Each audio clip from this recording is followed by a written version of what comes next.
पाटगाव जाम्ब्रिजरा गामिनि रुद्र सिंह मोसाहारिया सोलोंथाइ गैयाब्लाबो गावनि गोब्राब नाजाथाबनायनि गेजेरजों आबाद मावनानै सासे आबादारि महरै जाफुंसार जानो हादों। आबाद मावनायनि गेजेरजोंबोदि गावनि जिउखौ दैदेनलांनो हायो बेनि फोरमानखौ होनो हादों बिथां रुद्र सिंह मोसाहारिया। क'क्राझार जिल्लानि सिङाव थानाय पाटगाव जाम्ब्रिजरा गामिनि रुद्र सिंह मोसाहारिया गोबां गोथां मैगं थाइगंजों लोगोसे बायदि बोथोर लायै बोथोर बायदि रोखोमनि आबाद मावनानै सासे गोख्रों आबादारि महरै जाफुंसार जानो हादों। आबाद मावनायनि जेबो सोलोंथाइ लायालासे गावनि गोब्राब नाजाथाबनायनि गेजेरजों गावहानो आंगो हा गैयाब्लाबो गुबुननि हाखौ बन्दक लानानै थांनाय 8 बोसोर सिगांनिफ्रायनो गोथां मैगं थाइगंजों लोगोसे गुबुन गुबुन आबाद मावनायखौ जागायजेनदोंमोन। बेबायदिनो लासै लासै आबाद मावनायखौ बारायनानै दिनैसिमाव 50 बिगानिबो बांसिन हायाव बायदि रोखोमनि मैगंफोर जेरै आलु, फान्थाव, कफि, बानलु, लाव, खुमब्रा, जोगोनार आरो गुबुन आबाद जेरै माइ, फाथो, बेसर बायदि बायदि आबाद मावनानै सासे गोख्रों आबादारि महरै जाफुंसार जानो हाबाय। आबाद मावनानै सासे जाफुंसार आबादारि जानायजों लोगोसे रांखान्थियारि बिथिङावबो जौगासारनानै गावनि नखर सामलायनायजों लोगोसे गावनि आबाद फोथाराव हाबा मावग्रा महरै सा 25नि बांसिन सुबुंफोरखौ लानानै थांना थानायनि राहा महरै राहा होनो हाबोदों। आंनि मुङा रुद्र सिंह मोसाहारि, गामिया जाम्ब्रिजरा। आंथ' सनफोरखौ गोसोआव गैला, मथा मथि दा बाहाय मावफैनाया बेनि सिगांबो बै मिलनपुर होननाय गामियाव मावबोदों। दा बाहाय मावफैनाया 8 बोसोरसो जाबाय। बेवहाय सिगाङाव माने जोङो फार्स्ट स्टार्टिंआव बाहाय 16 बिगा लानानै मावदोंमोन आङो।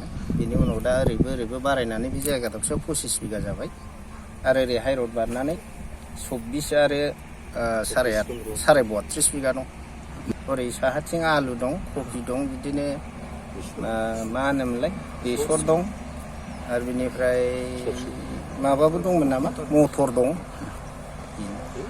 हासाराथ' ओरैनो गोबोरखिखौनो बांसिन बाहायनाय जायो।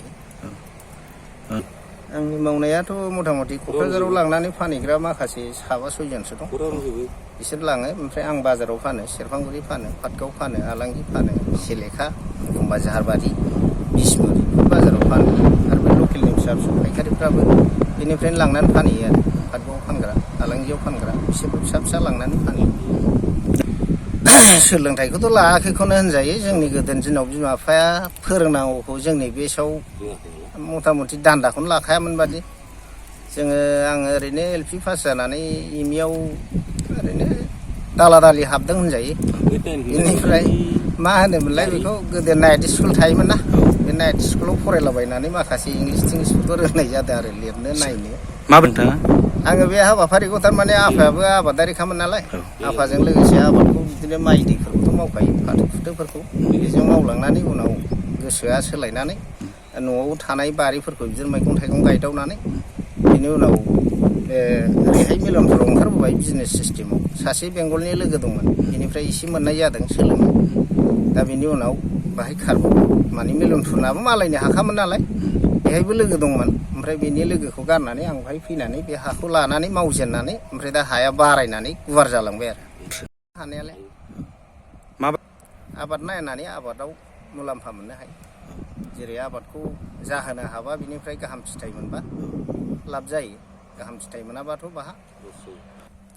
बेफोरखौ बुंनांगौआ एसे गोलाव जायो। थारमाने लाइमोनफोरा मथा मथि मानसि माहारियानो बुंनो थाङोबा ओरैबायदि, जेब्ला लामा आन्दायथारो, सरखारि साख्रि नागिरनाय माबानाय फरायनाय मोजां लाइफखौ दानो जिरायनानै जानो, बेफोर जुदि नागिरसेयाव जायाबा जोबथारनायावसो मानसिफ्रा आबादखौ सिन्था खालामो नालाय। दा लाइमोनफोरखौ मालाय मा होननो, जायफोरहा गोसो दं बिसोरो गावसोरनो गोसोआव नांनानै सोलोंदों। आबाद मावनानैथ' जों थांनानै थानो हाखायो। माइ थानांगोन आरो गोरान आबादफोरा जेरै मैगं थाइगंजोंथ' मोजां मुलाम्फा जायो। थारमाने बाजार साहिदाजोंसो, बाजाराव जुदि मोजां दाम जायोबा मुलाम्फा जायो। टमेट'फ्रा जेन'बा 200 मन 250 मन बा 300 मन गाहाम जायो बिगायाव। दा बेखौ जों टमेट'खौ फोथांनानै लाखिनो हायोबा बिगायाव 200 मन जायोबाबो जों थाइबा केजियावबो बुरजा फैसा मोनो बाजाराव फाननो हायोबा।